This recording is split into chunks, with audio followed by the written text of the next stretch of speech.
This is geological time scale. Giovanni. Yes, I'm talking about the name of scientist who explained this. In our NCERT बच्चे, there are certain things are given like eon है, era है, period है. So this is in front of you. अगर हम देखें तो geological time scale में सबसे बड़ा जो है that's called eon.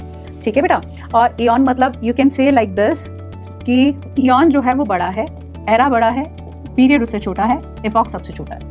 तो अगर हम सीक्वेंस में देखें तो सबसे पहले हेडन, आर्कियन, प्लूटेरोजोइक, लेकिन इन इयॉन्स को आगे एराज में डिवाइड नहीं किया है.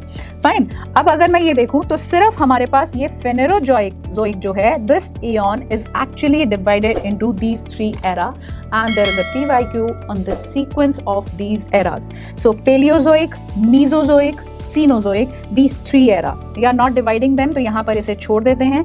पेलियोजोइक एरा जो है, प्लीज पे योर कंसंट्रेशन. ठीक है, this is Paleozoic era. This Paleozoic era is containing these period. ठीक है, यहाँ से स्टार्ट करते हैं. कैम्ब्रियन से पहले यहाँ पर इसे हम यहाँ पर इसका वैसे हम यहाँ पर प्री कैम्ब्रियन भी मेंशन कर सकते हैं. This is pre Cambrian. Please mind that कि नीचे की तरफ जो है वो ओल्ड वन है और ऊपर की तरफ यहाँ पर ये न्यूएस्ट है, ये न्यू वन है. ये होलोसिन जो है जिसमें अभी भी आप रह रहे हैं, होलोसिन. ठीक है, this is Holocene is actually epoch. Holocene को अगर मैं कहूँ तो होलोसिन इज ये 10,000 साल पहले से स्टार्ट हो चुका है और होलोसिन इपॉक में हम अभी भी चल रहे हैं.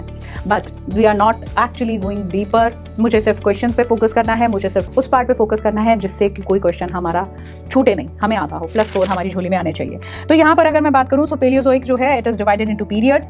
Cambrian, Ordovician, Silurian, Devonian. Golden ages of fishes कहते हैं इसे. Ordovician, golden ages of vertebrates भी कहा जाता है इसे. कार्बोनिफेरस को, जो पेंसिल्वेनिया और मिसिसिपियंस जो हैं, इसे 2 सब पीरियड्स में डिवाइड किया गया है. But for us this is not important, we are focusing on the Carboniferous.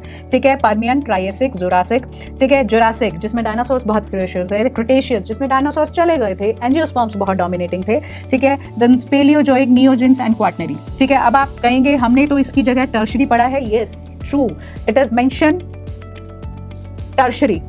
This is tertiary, quaternary. But tertiary को अब नियोजिन और पेलियोजिन, बट अगेन आई से नहीं, छोड़ दीजिए, कोई बात नहीं. बट आपके ज्ञान गंगा में लाना था, इसलिए थोड़ा सा इसको यहाँ बताया था मैंने. तो पेलियोजिन और नियोजिन जो है they are the actually part of tertiary. इसे अब डिवाइड कर दिया गया है. तो ये 2 पीरियड्स बेसिकली, वैसे हम कहें तो सीनोजोइक में 2 ही पीरियड्स थे. ठीक है, टर्शरी एंड क्वाटरनरी. लेकिन अब अगर कभी भी बात होती है तो आपके ज्ञान में ये रहना चाहिए, क्योंकि कुछ अच्छे क्वेश्चंस भी आ रहे हैं. these are some which are actually essential, which is related to your basic knowledge. इस लास्ट वाले 2025 वाले नीट में भी हमारी अच्छी नॉलेज चेक की गई थी और कुछ क्वेश्चंस जो हैं वो डीप एनसीईआरटी के उस इंट्रोडक्टरी पार्ट से निकाले गए थे, जो इंट्रोडक्टरी पार्ट हम अक्सर स्किप कर देते हैं. बट वो नहीं करना है, किसी भी चैप्टर का नहीं करना है. तो यहाँ पर एराज और एपॉक की बात की हुई है और बेसिकली ये भी इयॉन, एरा, पीरियड, एपॉक, ये बातें भी हमारी एनसीईआरटी से ही हैं. ठीक है, तो ये जो है कौन सा बड़ा है कौन सा छोटा है, ऐसा क्वेश्चन भी आपको PYQ में मिलेगा. तो यहाँ पर अगर मैं बात करूँ तो ये टर्शरी के ही पार्ट हैं. और ध्यान दीजिए इसी तरह से जैसे ये रहा क्रिटेशियस, जुरासिक, ट्रायसिक. ठीक है, यहाँ से ये है पर्मियन, यहाँ हमारे पास मेंशन नहीं है. बट अब आप इस चीज़ को ध्यान रख सकते हैं कि क्वाटरनरी और टर्शरी, अगर मैं इनकी बात करूँ, क्वाटरनरी और टर्शरी कौन से एरा में है, या इयॉन के लिए तो आप फेनेरोजोइक को ही याद रखिए. अगर रख सकते हैं, 1-2 बार सुन लेंगे तो उससे भी बात समझ में आ जाएगी. बट अभी तक कोई PYQ में इयॉन के बारे में नहीं पूछा है. हाँ, सीक्वेंस जरूर पूछा गया है, ये वाला पार्ट जरूर पूछा गया है. तो अगर हम सीनोजोइक की बात करें तो क्वाटरनरी है और टर्शरी है, देखिए. और उसके बाद अगर मैं क्रिटेशियस, जुरासिक, ट्रायसिक को इससे रिलेट करती हूँ तो मुझे ये पता है कि ये तीनों जो हैं, ये these 3, Cretaceous, Jurassic and Triassic, these are actually Mesozoic. Please mind my words कि ये जो है पीरियड्स के साथ साथ आपको एरा भी पता होना चाहिए. और ये वाले जो दोनों हैं, this is Cenozoic.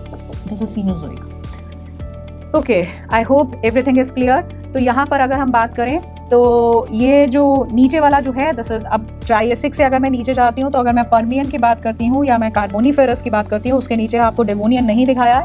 Because Devonian, जैसे मैंने कहा, गोल्डन एजेस ऑफ फिशेस, इसके बाद ही एनिमल्स आए. यहाँ पर अगर हम देखेंगे, दिस इज अर्ली रेप्टाइल्स, क्योंकि मैंने आपको जैसा बताया, I told you that somewhere fishes become amphibians, amphibian become reptiles. So early reptiles are here which are actually extinct, but they are give rise to sauropsids and synapsids. Synapsids की lineage अगर आप देखेंगे तो यहाँ से आगे आ रहे हैं प्लेकोसॉरस जो कि एक्सटेंट हो गए हैं. There are certain ways to learn them, but I will say this is very direct that synapsid give rise to mammals only.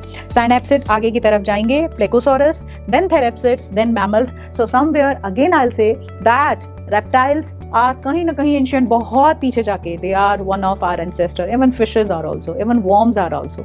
ठीक है, तो ये जो है they are early reptiles. अब इनसे साइनेप्सिड के साथ सौरोप्सिड. अब आप देखिए सौरोप्सिड्स जो हैं उनसे यहाँ पर आए थीकोडॉन्ट्स. दिस इज अगेन आपके लिए लेकर आई हूँ एक PYQ. Thecodonts are the ancestor of, they are ancestor of dinosaurs, they are ancestor of crocodile, they are ancestor of birds. These थीकोडॉन्ट्स.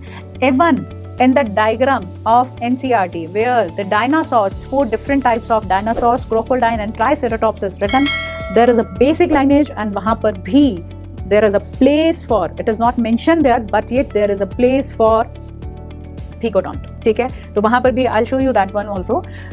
Okay, let's find some questions on that. In which of the following era fossils of various mammals are abundant? I already tell you that this is Cenozoic. Mesozoic no, Paleozoic no, Proterozoic no. Cenozoic जो है that was the era the fossils of various mammals are abundant. कई बार era लिखा होता है but period का नाम दे देते हैं, तो आपके लिए तो चीज़ बहुत ही ईजी हो जाएगी क्योंकि आपको पता है एरा आपने कौन से याद रखे हैं. सीनोजोइक है, पेलियोजोइक है, मीजोजोइक है, लेकिन अगर सीक्वेंस की बात करें तो पेलियोजोइक, मीजोजोइक, सीनोजोइक.